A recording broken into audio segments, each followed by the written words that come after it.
જય શ્રી કૃષ્ણ મિત્રો, આપ સૌ મિત્રોનું મારી ચેનલમાં હાર્દિક સ્વાગત છે. મિત્રો, 13 ઓગસ્ટથી મહાદેવને પ્રિય એવો શ્રાવણ માસનો આરંભ થઈ રહ્યો છે. શ્રાવણ માસ આવતા જ આપણા હિન્દુ સનાતન ધર્મના તહેવારોની પણ શરૂઆત થઈ જશે. આમાંનો એક તહેવાર છે જીવંતિકા વ્રત. આજની વિડીયોમાં આપણે જીવંતિકા વ્રતની કથા સાંભળશું. આપે જો હજી સુધી ચેનલને સબસ્ક્રાઈબ ન કરી હોય તો કૃપયા કરી લેશો, જેથી તહેવારોની કથા વાર્તા, આરતી, ભજન વગેરે સાંભળવા મળતા રહે. ચાલો વાર્તા સાંભળશું. આ વ્રત બહેનો સંતાનના સુખ સૌભાગ્ય અને તેના દીર્ઘાયુષ્ય માટે વ્રત કરે છે. આ વ્રતની શરૂઆત શ્રાવણ માસના પહેલા શુક્રવારથી કરવામાં આવે છે. જો કોઈ કારણસર પહેલા શુક્રવારના દિવસે કોઈ મૂંઝવણ કે તકલીફ હોય તો બીજા શુક્રવારથી પણ કરી શકાય છે.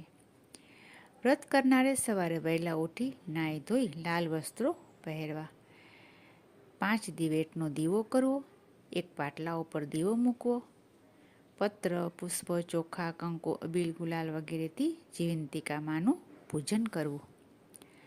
ત્યાર પછી ભક્તિભાવપૂર્વક વંદના કરી માને પ્રાર્થના કરવી, માની કથા વાર્તા વાંચવી કે સાંભળવી, માતાજીને પ્રસાદમાં લાપસીનો નૈવેદ્ય ધરાવવો, જમણા હાથમાં ચોખા રાખી માતાજી આગળ હૃદયથી ભાવના રજૂ કરવી.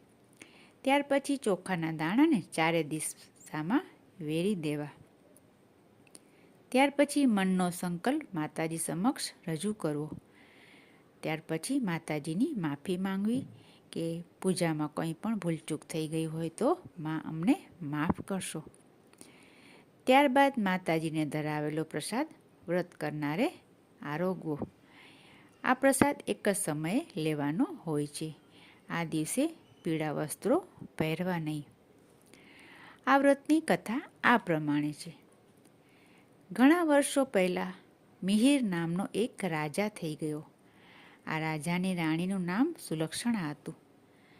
રાજા રાણી બધી જ વાતે સુખી હતા, પણ તેમને એક જ વાતનું દુઃખ હતું. તેમને શેર માટીની ખોટ હતી. એમને એક પણ સંતાન હતું નહીં, તેથી રાણીબા ચિંતામાં ને ચિંતામાં સુકાતા જતા હતા. એક દિવસની વાત છે.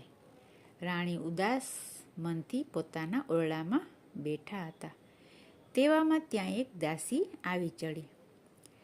આ દાસી સુયાણીનું કામ કરતી હતી, એટલે ગામમાં કોઈને સુવાવડ આવે તો સૌ કોઈ તેને બોલાવતા હતા.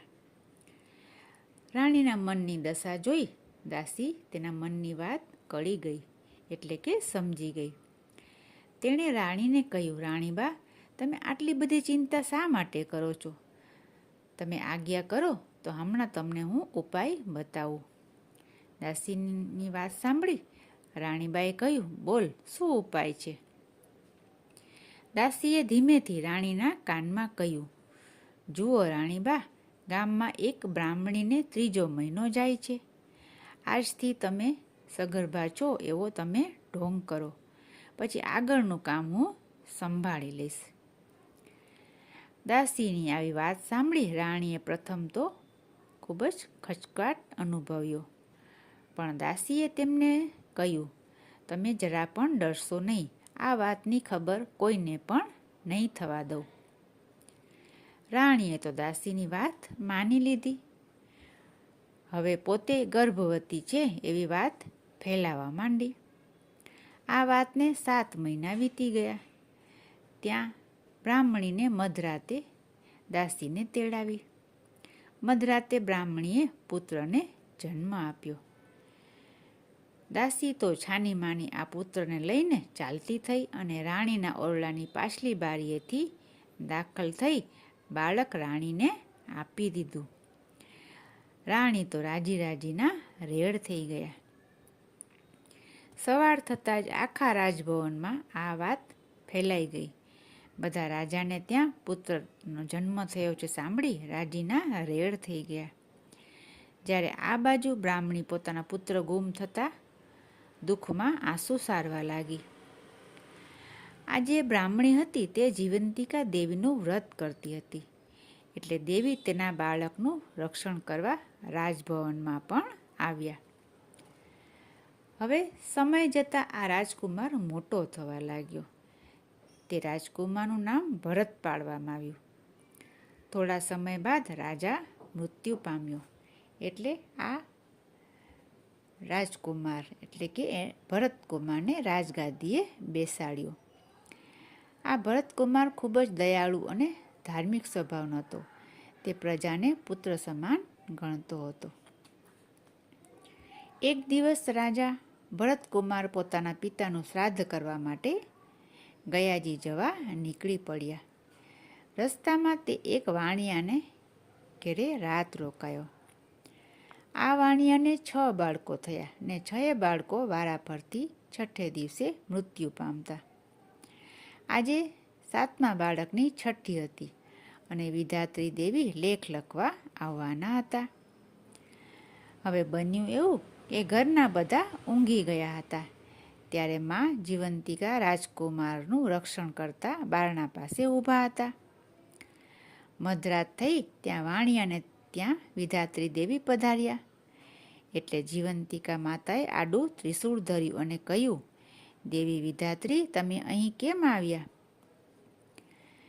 વિધાત્રી દેવીએ કહ્યું, વાણિયાની દીકરાની આજે છઠ્ઠી છે એટલે તેના લેખ લખવા આવી છું. જીવંતિકા માએ પૂછ્યું, બહેન, લેખમાં તમે શું લખશો? વિધાત્રી દેવીએ કહ્યું, એના ભાગ્યમાં જે છે તે લખીશ કે છોકરો સવારે મૃત્યુ પામશે. જીવંતિકા માએ કહ્યું, ના ના વિધાત્રી, એવું તમારાથી ન લખી શકાય. હું તમારી મોટી બહેન અહીં હાજર હોઉં અને તમે આવું અમંગળ લખો તે ચાલે નહીં. છેવટે વિધાત્રી દેવીએ જીવંતિકા માની વાત માની લીધી અને તે પુત્રના ભાગ્યમાં દીર્ઘાયુષ્ય લખીને ચાલતા થયા. સવાર થઈ એટલે વાણિયાએ પોતાના છોકરાને જીવતો જોઈને ખૂબ જ ખુશ થયા અને રાજી રાજીના રેડ થઈને આનંદથી ઝૂમવા લાગ્યા. તેણે ભરતકુમારને શુભ પગલાંના માની તેમની ખૂબ જ આગતા સ્વગતા કરી અને તેની સરભરા કરી. હવે બીજે દિવસે ભરતકુમાર વાણિયાના ઘેરથી જવા નીકળ્યા. વાણિયાને તેને ઘેર પાછા ફરો ત્યારે અહીં પોતાના ઘરે આવવાનો ખૂબ જ આગ્રહ કર્યો. વાણિયાનો આગ્રહ જોઈ ભરતકુમારે કહ્યું, સારું, હવે વળતા હું તમારે ત્યાં આવીશ. તેઓ ગયાજી પહોંચી ગયા. ભરતકુમારે ત્યાં જઈને શ્રાદ્ધ કર્મ કર્યું. પિંડદાન આપવા માટે હાથ લાંબો કર્યો તો તેને એકને બદલે 2 હાથ દેખાયા. ભરતકુમાર તો વિચારમાં પડી ગયા. તેણે પંડિતોને આનું કારણ પૂછ્યું, પરંતુ પંડિતો તેનો કોઈ જવાબ આપી શક્યા નહીં. આમાં બીજો હાથ કોઈ દેવીના હાથ જેવો લાગતો હતો. ભરતકુમાર શ્રાદ્ધ ક્રિયા પતાવી પાછા વળ્યા. રસ્તામાં પેલું વાણિયાનું ઘર આવ્યું. ભરતકુમાર વાણિયાના ઘરે ગયા. એ દિવસે વાણિયાને ત્યાં ફરી બીજા બાળકની છઠ્ઠી હતી. મધરાત થઈ ત્યાં પાછા વિધાત્રી દેવી લેખ લખવા આવ્યા. આ વખતે પણ મા જીવંતિકાએ તેમને રોક્યા અને આ બાળકનું દીર્ઘાયુષ્ય લખવા માટે કહ્યું. વિધાત્રીએ તેમના કહ્યા પ્રમાણે જ આ બાળકના ભાગ્યમાં પણ દીર્ઘાયુષ્ય લખ્યું. લેખ લખીને આવ્યા પછી વિધાત્રીએ માને પૂછ્યું, દેવી જીવંતિકા, તમે આ વાણિયાને ઘરે કેમ પધાર્યા છો? આ બંને દેવીઓની વાત ચાલતી હતી એટલામાં રાજકુમાર ભરતની ઊંઘ ઉડી ગઈ. તેને કોઈક વાત કરી રહ્યું હોય તેમ લાગ્યું. તે ચૂપચાપ પથારીમાં પડ્યો તે વાત સાંભળવા લાગ્યો. જીવંતિકા દેવી બોલ્યા, દેવી વિધાત્રી, આ રાજકુમારની માતા વર્ષોથી શુક્રવારે મારું વ્રત કરે છે.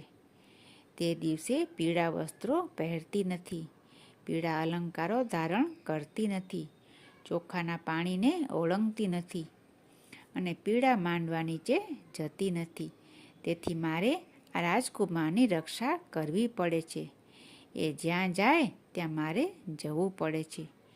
તેના લીધે હું આજે વાણિયાને ઘેર પણ આવી છું. જ્યાં સુધી વાણિયાને ઘેર મારો વાસ હોય ત્યાં સુધી હું તેના બાળકનું અહિત સી રીતે થવા દઉં.